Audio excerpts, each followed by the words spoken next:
Electrification हर तरह की गाड़ियों में आना शुरू हो गया है और आज मैं iEV3 और iEV4 को टेस्ट करने आया हूँ स्विच के लेटेस्ट LCVs, इलेक्ट्रिक LCVs।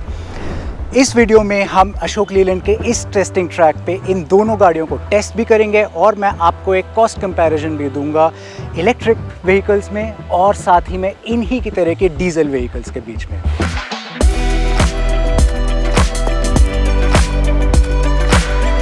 ये मेरा हमेशा से करने का मन तो था। आपने इतनी गाड़ियां चलाई हैं लेकिन मेरे को एक कमर्शियल व्हीकल चलाने का हमेशा से मन रहा है और आज मैं वही करने वाला हूँ। iEV3 देखते हैं। ये जो iEV3 है ये 1.2 टन तक का लोड ले सकती है और शायद इसमें जस्ट अबाउट 1 टन या 1.2 टन का लोड ऑलरेडी डला हुआ है और मुझे बोला गया है कि इस ट्रैक पे आप 60 से ऊपर मत चलाइएगा, जो मैं नहीं चला रहा हूँ। और सच बोलूँ मेरे को इतना मुश्किल नहीं लग रहा है इसको चलाना। ये थोड़ी बाउंसी है लेकिन फिर भी इसका एक प्रॉपर रिव्यू तो नहीं कर सकता क्योंकि मैंने इससे पहले कभी एक गुड्स कैरियर कभी चलाया नहीं है। पर मैं आपको ये ज़रूर बता सकता हूँ कि इसका रेंज क्लेम्ड रेंज 140 किलोमीटर का है और यहाँ पे मेरे को टच गियरिंग मिलता है, ड्राइव, स्पोर्ट, न्यूट्रल और रिवर्स। मैं जैसे इसको स्पोर्ट मोड पे डालता हूँ ये थोड़ा तेज़ तो चलती है लेकिन चलाने से मुझे ये ज़रूर पता लग रहा है कि ये रेंज और लोड के लिए ट्यून्ड है, ना कि स्पीड के लिए। चेन्नई की इस गर्मी में मुझे एक चीज़ की कमी ज़रूर महसूस हो रही है और वो है एसी की, और मैं समझ भी सकता हूँ क्योंकि अगर ये एसी देते हैं तो शायद इसका रेंज कम हो जाएगा, लोड बेयरिंग कैपेसिटी कम हो जाएगी, गाड़ी और भारी हो जाएगी।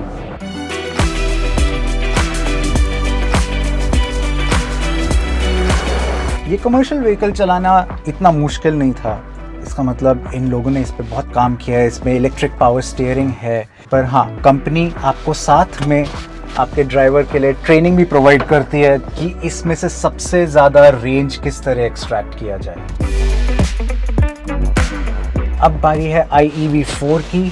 ये इन दोनों में से ज़्यादा बड़ी गाड़ी है और इसका पेलोड कैपेसिटी ये कहते हैं 1.7 टन्स और रेंज कहते हैं 130 किलोमीटर। ऑल्दो कंपनी कहती है कि ये इससे ज़्यादा ही करेगी। पसीने देख सकते हो, यहाँ पे बहुत गर्मी है। अगर मैं खिड़की ना खोलूँ तो जो मेरे कैमरामैन ने मुझे साफ साफ मना किया है। इसको 60 की स्पीड पे लिमिट किया गया है और सच बोलूँ तो मैं उससे तेज़ ज़्यादा जाना भी नहीं चाह रहा हूँ इस समय।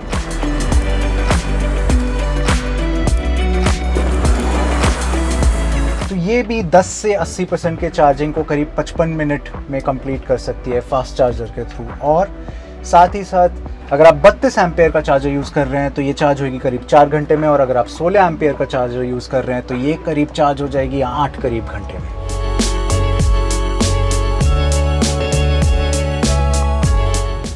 अब मैं आपको डेमोन्स्ट्रेट करने वाला हूँ iEV3 और सेम फीचर iEV4 में भी है, इसका हिल स्टॉप स्टार्ट असिस्ट। मैं एक 10.2 डिग्री के ग्रेडियंट पे हूँ और यहाँ पे लाके मैंने इसको रोक दिया है। ब्रेक पे से जैसे पैर हटाऊंगा आप देखोगे ये नहीं पीछे जा रही है, और अगर ये 5 सेकंड बाद ये अपने आप को वापस खुद से पीछे ले आएगी। पर अगर मैं वापस ब्रेक दबाऊंगा तो ये वापस रुकती रहेगी। और अगर मेरे को अब वापस से ऊपर चलना है तो मैं बस एक्सेलरेटर दबा दूंगा गियर लगा के, और मैं बस एक्सेलरेटर दबा दूंगा और ये वापस से ऊपर चलना शुरू हो जाएगी। काफ़ी कन्वीनियंट फीचर है, स्पेशली जब एक गुड्स कैरियर में बहुत सारा लोड हो, और क्योंकि इसमें कोई मैनुअल गियर बॉक्स होता नहीं है तो इस वजह से ये बहुत ज़रूरी फीचर है।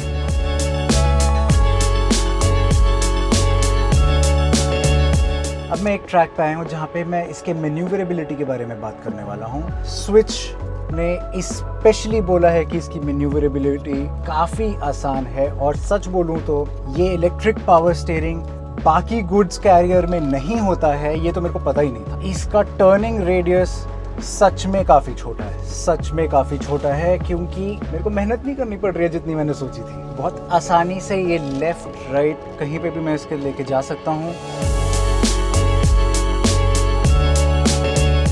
सबसे ज़्यादा ज़रूरी बात है कि इवन स्लो स्पीड पे, यानी जैसे मैं अभी 8-9 की स्पीड पे हूँ, इसको मोड़ना बहुत आसान है और ना मेरे को थोड़ी भी मेहनत नहीं करनी पड़ रही है इसके लिए। ये पॉइंट स्विच ने हमें बोला था कि ये बहुत अलग पॉइंट है इस गाड़ी का। आई एम क्वाइट श्योर मैं काफ़ी अच्छा लग रहा हो इसको चलाते हुए। मैं जैसा समझता हूँ ये लाइट गुड्स कैरियर के लिए मैन्यूवरेबिलिटी बहुत ज़रूरी पॉइंट है, क्योंकि इनको छोटे डॉक्स में से, बेसमेंट्स में से, लोडिंग बेज में से निकलने की बहुत ज़रूरत होती है, और उसके लिए ये इलेक्ट्रॉनिक पावर स्टीयरिंग और इसका छोटा टर्निंग रेडियस काफ़ी काम की चीज़ है। iEV4 का एक इंटरेस्टिंग फीचर मैं आपको बताता हूँ, और उसको कहते हैं फोल्डिंग हैंड ब्रेक। इमेजिन करते हैं कि आप एक ग्रोसरी स्टोर में आए हैं, आपकी गाड़ी लोड हो रही है, पर उसमें काफ़ी टाइम है, तो आपको गाड़ी चाहते हो कि गाड़ी ज़्यादा हिले ना, तो आप हैंड ब्रेक ऊपर खींच दोगे। पर आपको अब सोना है क्योंकि आपके पास 2 घंटे हैं, तो आप क्या करोगे?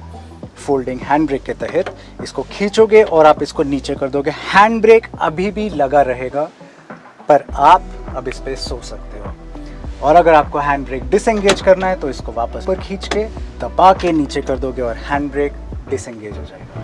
आप अपनी स्विच की गाड़ियों को एक ऐप से भी ट्रैक कर सकते हैं, और ये ऐप जो है आपकी गाड़ियों का सिर्फ जियो फेंसिंग ही नहीं, बट लाइव ट्रैकिंग और रेंज डिटेल्स और बाकी और कई सारे इंफॉर्मेशन भी दे सकता है। पर सबसे जरूरी चीज जो स्विच के ओनर्स के लिए हो सकती है वो है पीस ऑफ माइंड और financial sense. Peace of mind के लिए स्विच ने हर iV3 और iV4 के साथ 3 साल और 1.5 लाख किलोमीटर की वारंटी गाड़ी पे और 5 साल और 1.5 लाख किलोमीटर की वारंटी बैटरी पे दी है। कॉस्ट सेविंग्स के बारे में अगर बात करें तो मैं स्विच के एक इंजीनियर के साथ बैठा और उससे कैलकुलेशन समझी, एक स्विच ईवी के बारे में और उसके काउंटर पार्ट डीजल गाड़ी के बारे में। हमने कैलकुलेट किया कि एक iV3 को चलाना 5.5 किलोमीटर पर यूनिट इलेक्ट्रिसिटी का कॉस्ट आता है। उसके डीजल काउंटर पार्ट को चलाने का मतलब है 14 किलोमीटर पर लीटर के माइलेज के साथ 600 किलोमीटर की रेंज 40 लीटर की टंकी के साथ। इसका सिंपल कैलकुलेशन निकालें तो 600 डिवाइड बाय 5.5 यानी 109 यूनिट लगते हैं एक iV3 को 600 किलोमीटर चलाने के लिए। और अगर हम अज्यूम करें कि 12 रुपए पर यूनिट की इलेक्ट्रिसिटी लगती है तो इसका टोटल आएगा करीब 1300 रुपए 600 किलोमीटर iV3 चलाने के लिए। और एक 40 लीटर के डीजल टैंक को भरने का कॉस्ट आएगा 3680 रुपए अगर हम 52 रुपए पर लीटर डीजल लेते हैं। तो इसका मतलब iV3 को 600 किलोमीटर चलाने की सेविंग बैठती है 2300 रुपए से भी ज्यादा की। यही अगर हम iV4 पे कैलकुलेशन करें, उसको एक यूनिट 5 किलोमीटर तक चला सकता है, और उसी का डीजल काउंटर पार्ट उसको करीब 12.5 किलोमीटर पर लीटर की एवरेज देता है। यानी 50 लीटर के टैंक के साथ उसका रेंज आता है 625 किलोमीटर। सेम कैलकुलेशन के साथ 625 डिवाइड बाय 5, 125 यूनिट हमें चाहिए iV4 को 625 किलोमीटर चलाने के लिए, और 12 रुपए पर यूनिट लगा के 1500 रुपए लगते हैं iV4 को 625 किलोमीटर चलाने के लिए। सिमिलरली अगर डीजल से कैलकुलेट करें तो 4600 रुपीज का एक फ्यूल टैंक आएगा 50 लीटर का, यानी iV4 चलाने के सेविंग्स हैं 3100 रुपए। जो डिफरेंस आप अपनी स्क्रीन पे देख सकते हैं उसके हिसाब से तो स्विच की ये ईवीज बहुत सेंस बनाती है। पर प्रॉब्लम कहाँ आती है? वो आती है इनके प्राइस पे। iV3 शुरू होती है करीब 12 लाख रुपए से और iV4 शुरू होती है करीब 15 लाख रुपए से। और हमारी कैलकुलेशन के मुताबिक अगर इस कॉस्ट को रिकवर करना है, आपको ये गाड़ियां चलानी पड़ेंगी करीब 1.3 लाख बाइंग कॉस्ट रिकवर करने के लिए। ये था हमारा रिव्यू स्विच की iEV4 और iEV3 का। मुझे तो आज काफ़ी मज़ा आया इन दोनों गाड़ियों के बारे में जानने में, और मैं उम्मीद करता हूँ आपको भी मज़ा आया होगा इस वीडियो में। अब आप मुझे बताइए कमेंट्स में कि आपको क्या लगता है, क्या ये स्विच की ईवीज सेंसिबल हैं, या आपको लगता है कि अभी भी डीजल गाड़ियों का प्रभाव ज़्यादा है? और ये भी बताइए कि आपको लगता है कि कौन सी और गाड़ियाँ इलेक्ट्रिफाइड रूट की तरफ जानी चाहिए। कमेंट ज़रूर कीजिए।